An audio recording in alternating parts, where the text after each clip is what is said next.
Hello and welcome to I'll Knit If I Want To. I'm Andrea of Andrea Renee Knits, and this is a little weekly podcast where I try my best to answer some of your questions. Today I am wearing Velour, which is pretty much my one and only summer top. But I'm excited because as I've shared here in the past couple of weeks, I finally found some summer yarns that I'm really enjoying. So I do have something new on the needles. I am so close to being in like the end stages. I always am kind of like until I get through completely finished with the body of a sweater, because then I can really try it on and I know, okay, is this what I had dreamed? Fingers crossed. So I am like one little half a yoke away from being to that point. I cannot wait, and I can't wait to share more with you later this summer. But in the meantime, I'm wearing Velour because we are being hit with a heat wave. I am sure many of you may be getting hit by the same heat wave. It is. It's a toasty one out there. Wow, I went for my walk this morning. It was just like walking through a wall of hot water. It's just lots of humidity and really, really hot. So I definitely needed a short sleeve knit for today.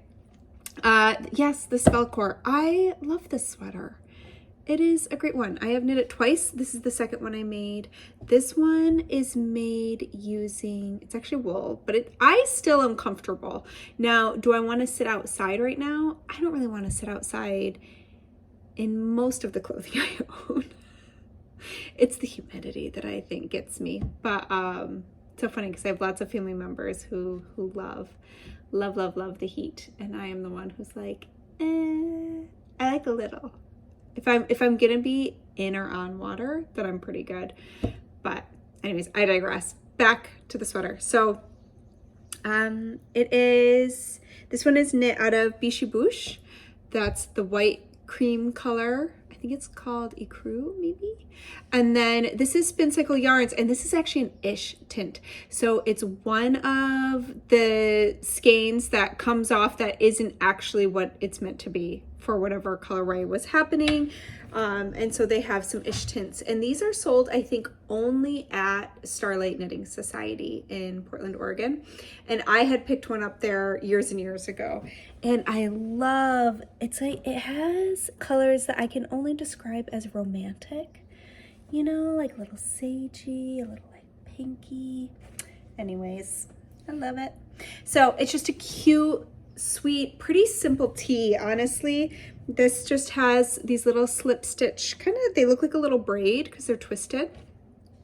And then it's just garter stripes, little ribbing, my favorite little shoulder detail, which I like to do on some of my sweaters. So boat neck, there you go. There you go. It's a little cropped. It looks really cute with my pants I'm wearing right now. I'm wearing my berry pants, which are, I think I made them out of like maybe hemp and cotton. I think so, and I love it. It's one of my favorite fabrics because it holds its shape pretty well. So these are the berry pants. I've talked about them a million times, but they have kind of a rounded leg, and so I love that they're lightweight. They're so comfortable, but they kind of hold the shape nicely. So anyways, that's all. That's all I got to get us started. So let's jump into some questions. Oh, it's not all I got. If you are a newsletter subscriber, go check your inbox because there might be something special waiting for you, and it's only for a limited time. So that is the last thing I will say. Now I will get into questions. All right, for question number 1 this week. I want to knit the Briochealicious shawl for someone who is sensitive to most yarns being too itchy.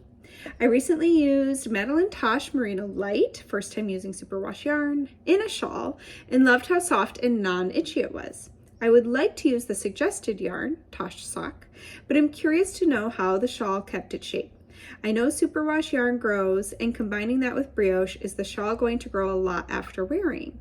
What has your experience been like with brioche and superwash yarn?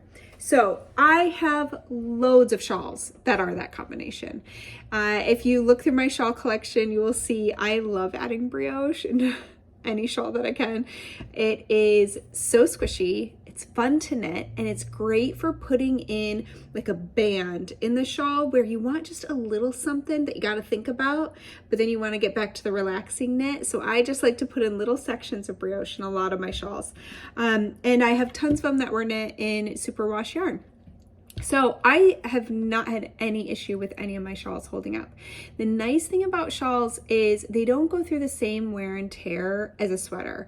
You don't have the same friction points. So, and okay, I'm getting ahead of myself. Let's stay with friction points for a minute. So think about friction points. So I'm talking about underarms and elbows.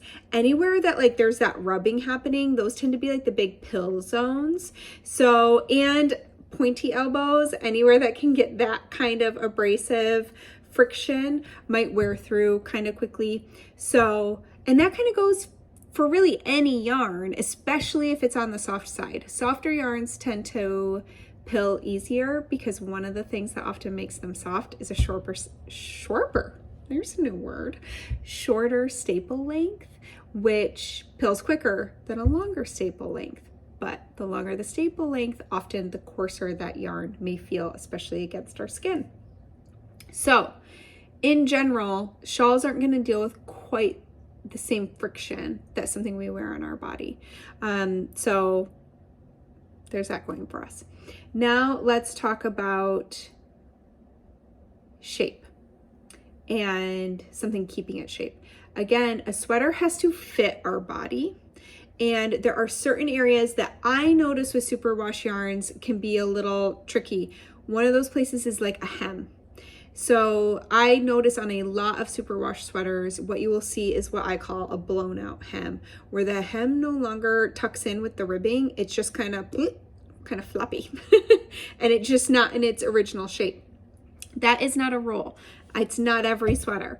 It's just something that I notice, especially I would say like in the fingering weights that have been knit at a larger gauge, because they're already being given extra drape by knitting them at a bit of a larger gauge. And so it can kind of be this perfect little storm then to create this hem that's just not getting its bounce back in there.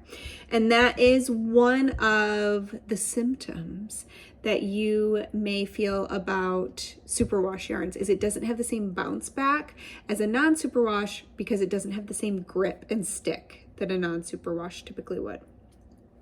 So with a shawl, you don't really have to worry so much about something like a hem, and you want it to have drape. In general, we want our shawls to drape around us, right?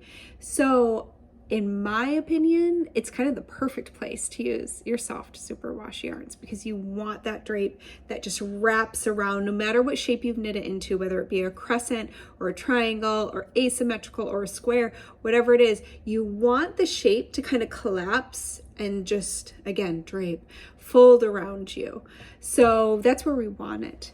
But as far as how it's held up over the years, I don't have a single shawl I've had to get rid of. They have all held up great. There are some yarns out there that are just so stinking soft and prone to pilling that I might have to shave them. But no, even my like super soft single ply superwash yarns are still holding up great, including my Briochealicious. Briochealicious, I used, I didn't use Tosh Sock in that. I used hedgehog fibers.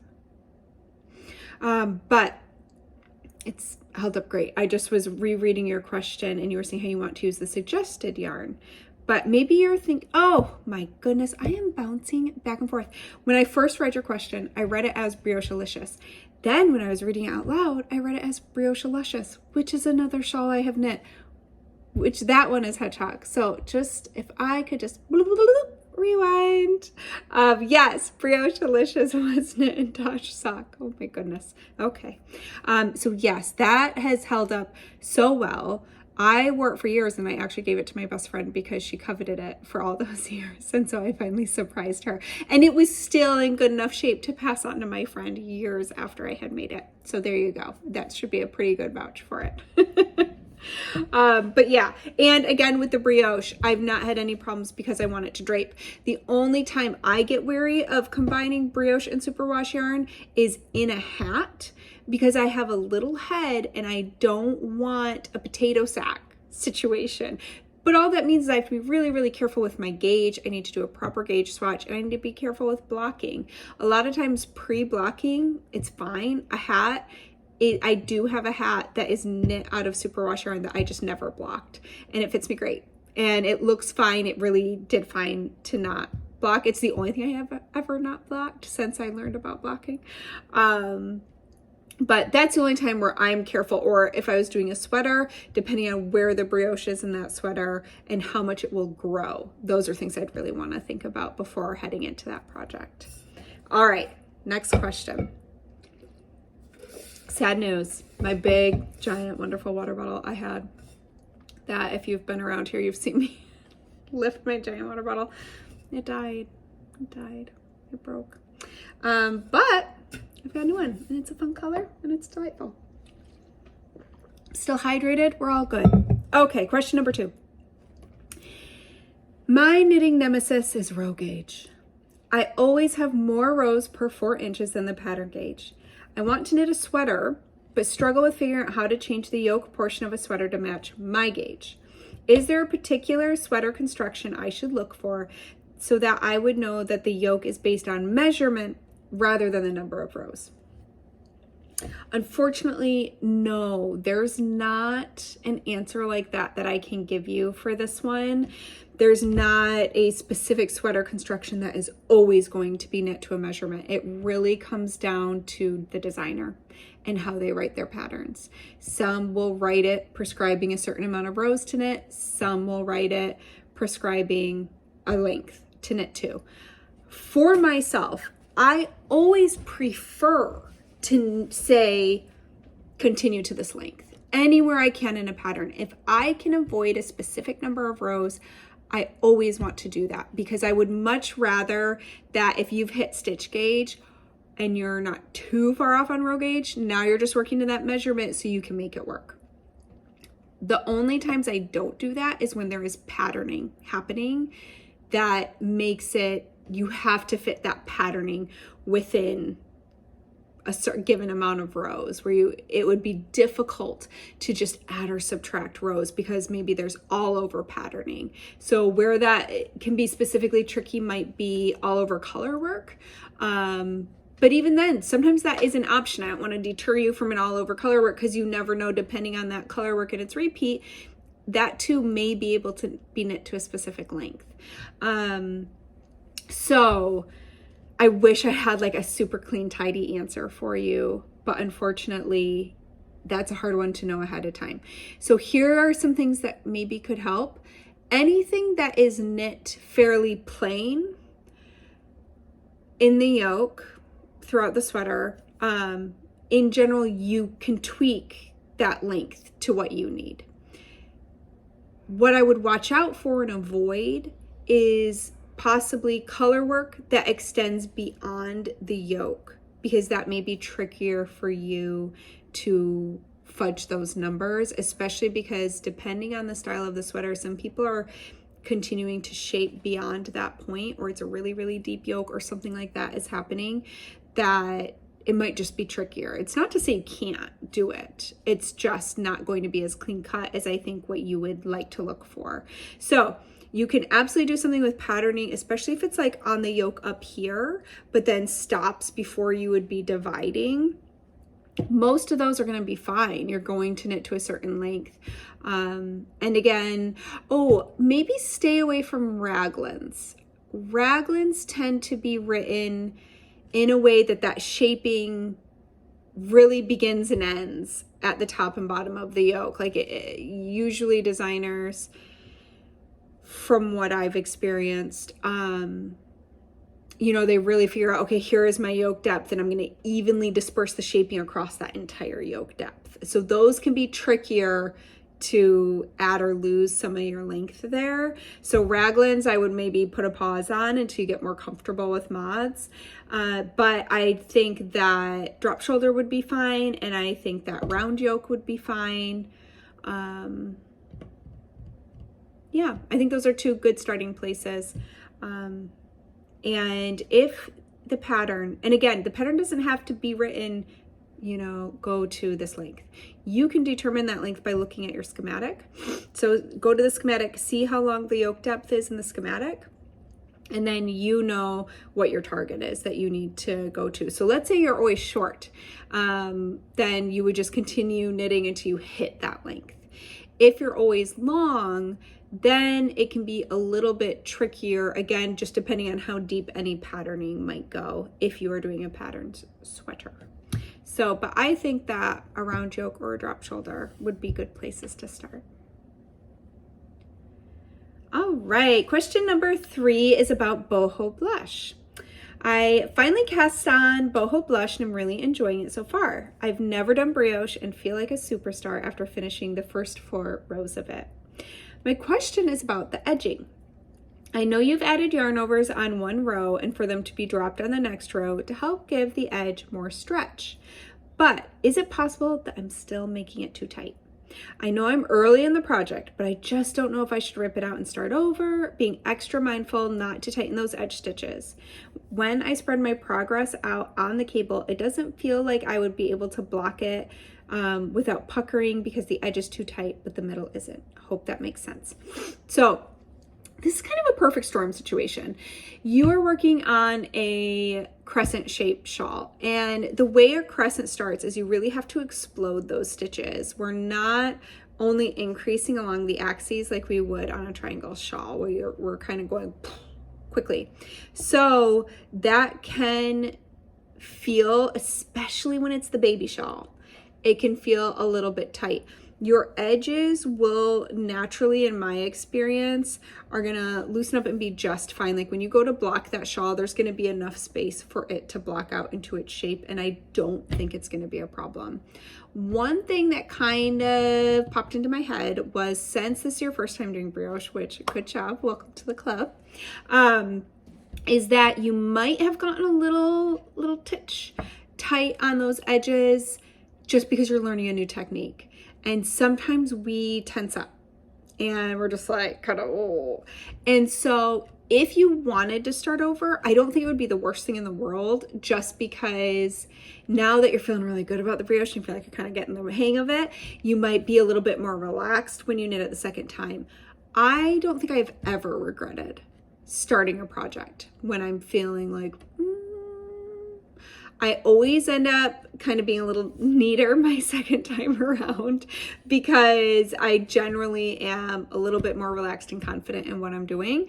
And so I find that I just kind of, maybe my work seems a little more even. So if you are questioning it and you're worried about it, there's no harm in starting over again and just, yeah, keeping an eye on those edge stitches, trying to not over tug on them. It can be so tempting to do. If memory serves, that shawl also has a garter border, which usually has a nice amount of give. But that first little bit, you explode those stitches quickly, this part of it will always feel tight. Like that's just the nature of getting that shawl shape started. And then as it grows out, you're gonna be fine. So it's up to you. I think if you're questioning it, I would, because it's just more knitting, and who knows, your brioche might look even better because this will be the second time you've gone over it. So best of luck. It's going to be great. Don't stress over those edges. They're gonna be fine. That is why I put in that little dropped yarn over. It's just a little security blanket to make sure that it's not too tight. All right, question number 4. I have a question for you that really has me stumped. I am in my summer knitting era and I'm loving the versatility of being able to knit for all the seasons. I am almost finished with a top-down tank and I just realized that I somehow miscounted, and the strap on one side is about an inch shorter than the strap on the other side. Help! The straps were essentially knit in 4 pieces using a provisional cast on. My question is there any way that I can unpick the join from one strap to add more length? I've tried Googling, but I'm not finding any helpful information. Okay, so question number 1. It sounds like maybe you've tried it on and you definitely prefer the longer strap, because you could always mattress stitch the longer strap and it's shorter and then cut out the extra. That is an option. Just throwing it out there. But if you're like, no, I need to lengthen the other one.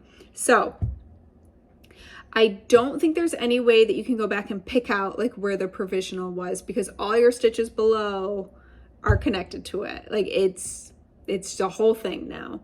So I think what I would do, and I don't know, obviously I don't know anything about the tank that you're knitting. I don't know if there is shaping on those straps. I don't know if it's really specific to where like maybe you really need to go to the top and add length at a specific spot, but I don't think you can just unpick it. And so what I think you're gonna need to do is cut.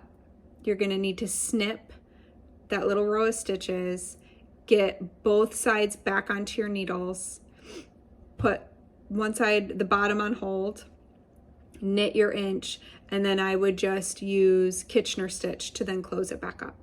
So that's what I would do. So to recap, snip, but snip through like, you know, go through and snip like one stitch and then kind of unravel. And you're gonna put a needle on either side of what you've just cut, hold the bottom stitches, knit to the length you need, snip your yarn, leaving a tail, and then Kitchener it closed. You can do it. You can do it. I have faith in you. It'll be great. It'll be scary, but by the end, you're gonna be like, I'm amazing. Whoa. You should probably document it. So, best of luck. I know it sounds scary. It's gonna be okay though, especially if it's just a strap. It's probably not a lot of stitches, so you'll be good. Okay, let's go to the last question. My question is, where is the best place to join a new ball of yarn? At the beginning of the row or in the middle? I prefer the beginning. I think it's personal preference. I think that depending on the project you're in, you might not have a choice. Depending on how much yarn you have, you might need every inch. So that is not a hard and fast rule, but preference-wise, I prefer an edge. The reason I prefer an edge or even the beginning of a round is because it just is a nice, tidy, organized place for me to deal with those ends. When I'm ready to sew things in, to weave in all those ends, I know exactly where to find them. Have I joined yarn in the middle? 100%. Sometimes that's what you have to do. But if I can do it on an edge, I like to, because I feel like the nice thing about edges is they also tend to land on inconspicuous places in our garment. So on the sides of the body, at the edges of a shawl, you know, if it's right in the middle, you don't know when, you might have a little thread pop, and I just prefer keeping them more hidden at the edge. So that's my answer. I'm so curious now though, what all you do. What is the consensus? Do you prefer an edge or a middle? And if it's the middle, tell me why. And you can tell me why for the edge too. I would love to hear. All right, so I think that's everything, and my watch is telling me to stand, so good timing. Yeah, do we have anything? I already told you to go check your inbox. I think we're good. We're gonna keep it easy breezy this week, unlike the outdoors, which there is no breeze. I hope that you have such a good weekend. I hope to see you back here next week, and happy making. Bye.